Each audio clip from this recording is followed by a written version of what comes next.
کیا موت اتنی قریب نہیں ہے؟ ہم نے اپنی آنکھوں کے سامنے لوگوں کو جدا ہوتے یوں نہیں دیکھا ہے؟ ہم کہتے ہیں اس کی خبر سنا رہے ہو موت کی، یہ تو میں نے ابھی سبزی والی دکان پہ دیکھا تھا۔ لیکن جب موت آتی ہے تو ایک لمحے کا تقدم اور تاخر نہیں ہوتا۔ تو صاحب آئیے اپنی زندگی کو اللہ اور اس کے رسول کی راہوں پہ ڈالیں۔ آج وقت ہے، آج موقع ہے، آج توبہ کا دروازہ کھلا ہے، کل سب کچھ نہیں ہوگا۔ آج اس کی رحمتیں آواز دے رہی ہیں، آج وقت ہے۔ ایک فقیر تھا، ملنگ درویش، اللہ کا بندہ۔ اس کی عادت یہ تھی کہ اپنے ڈیرے پہ آنے والوں کو کھلاتا، ان کو پلاتا، ان کی ضروریات کا خیال رکھتا، لیکن کو مالی آسودگیاں نہیں تھی۔ ہوتا یہ تھا کہ بعض اوقات لوگ آتے تو ادھار لے کر کے وہ لوگوں کو کھلا دیتا۔ خیر، چونکہ فقیر کا مزاج یہ ہوتا ہے کہ لوگ آئیں اس کے ڈیرے سے کھائیں۔ بابا بلے شاہ نے بھی کہا تھا نا، اٹ کھڑک کے دکڑ بجے تتا ہوئے چلا، آن فقیر کھا کھا جاون راضی ہوئے بلا۔ یہ فقیروں کا مزاج ہے، تو جو بھی آتا اس کے ڈیرے سے کھاتا اور وہ ادھار اٹھا اٹھا کے لوگوں کی ضروریات کو پورا کرتے رہتے۔ وقت آخر آ گیا، جن لوگوں نے ادھار دیا تھا وہ سارے تقاضا کرنے آ گئے۔ اب بابا جی کو کیا فکر لاحق ہے کہ یہ میرے مہمان اور میں ان کو کچھ پیش کرنے کی صلاحیت نہیں رکھتا۔ ایک بچہ تھا، وہ کچھ سامان بیچ رہا تھا، پتیسا بیچ رہا تھا یا کوئی اور چیز بیچ رہا تھا۔ اس نے گلی سے گزرتے ہوئے آواز لگائی، خادم کو کہے سے بلا کے لاؤ۔ کہا تم بیچ رہے ہو تو میرے مہمانوں کو کھلا دو۔ بچہ بڑا خوش ہوا کہ میں سارا دن گلیوں میں گھوم کے یہ پتیسا بیچنا تھا، اب یہ ایک جگہ ہی سارا فروخت ہو گیا تو یہ تو موج لگ گئی، میں جلدی گھر چلا جاؤں گا، میری ماں خوش ہوگی۔ تو سارا ان مہمانوں کو کھلا دیا گیا اور اس کے بعد کہا بابا جی پیسے؟ کہا تم بیٹھ جاؤ، جب ان کو ملیں گے تو تجھے بھی مل جائیں گے۔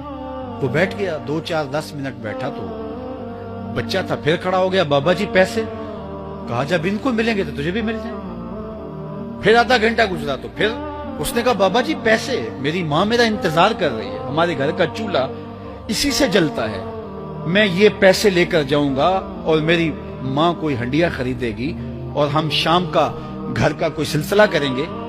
کہا بیٹا جب ان کو ملے گا تو تجھے بھی مل جائے گا۔ بچے نے رونا شروع کر دیا، یتیم بچہ تھا، اس کا سارا آسرا یہی تھا، اس نے رونا شروع کر دیا۔ جب بچہ رویا اللہ کی رحمت کو جوش آیا، کوئی مرید نذرانہ لے کے ان بزرگوں کے پاس آ گیا اور اشرفیوں کی بھری ہوئی تھیلی پیش کی۔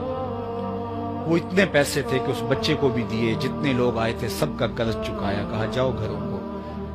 تو سب نے کہا بابا جی ہم صبح سے بیٹھے ہوئے تھے تو یہ نذرانہ دینے والا صبح سے نہیں آیا، تو اب کیسے آ گیا؟ کہا صبح سے تمہارے اندر کوئی رونے والا نہیں تھا، ایک رونے والا آیا تو باقیوں کا بھی کام بن گیا۔ بعض اوقات کسی ایک شخص کی وجہ سے باقیوں کی خطائیں بھی معاف ہوتی ہیں۔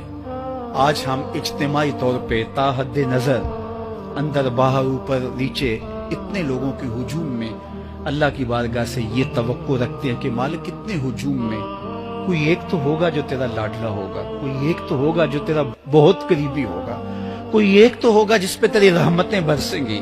تو مالک اس کے صدقے سے ہماری خطائیں بھی معاف کر دے، ہمارے گناہ بھی معاف کر دے۔ کوئی ایک رونے والی آنکھ مل گئی تو باقیوں کا بھی کام بن جائے گا۔ اٹھ فریدا ستیا تے میلہ ویکھن جا، وت کوئی بخشیا مل جاوے تے تو ہی بخشیا جا۔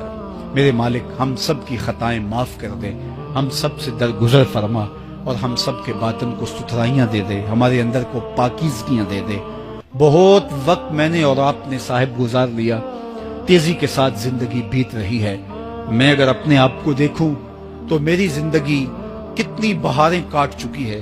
اگر آپ اپنے آپ کو دیکھیں، کوئی 60 سال، کوئی 20 سال، کوئی 25 سال، زندگی تیزی کے ساتھ گزر رہی ہے۔ بندہ جب سوچتا ہے کہ میں 40 سال کا ہو گیا ہوں تو آگے میری زندگی کے اگر 30 سال بھی ہیں تو 30 سال تو کافی ہیں، لیکن وہ پیچھے اگر پلٹ کے دیکھے تو 40 سال یوں گزر گئے جس طرح چٹکی بجائی جاتی ہے۔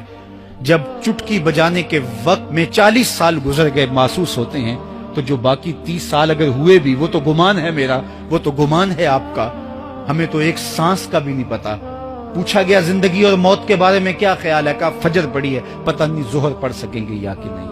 کہا اتنی لمبی امیدیں لگائے بیٹھے ہو، کہا ظہر پڑی ہے، پتہ نہیں عصر پڑھنے کا موقع نصیب ہوتا ہے کہ نہیں۔ کہا یہ بھی طول عمل ہے۔ ایک بولا عصر پڑی ہے، پتہ نہیں مغرب پڑھ سکیں گے یا کہ نہیں۔ کسی نے کہا ایک رکعت پڑی ہے، پتہ نہیں دوسری رکعت بھی پڑھنا نصیب ہوتی ہے یا نہیں۔ کہا یہ سب تمہارے منہوں کی باتیں ہیں، میں تو کہتا ہوں ایک طرف سلام پھیرا ہے، پتہ نہیں دوسری طرف سلام بھی پھیر سکتا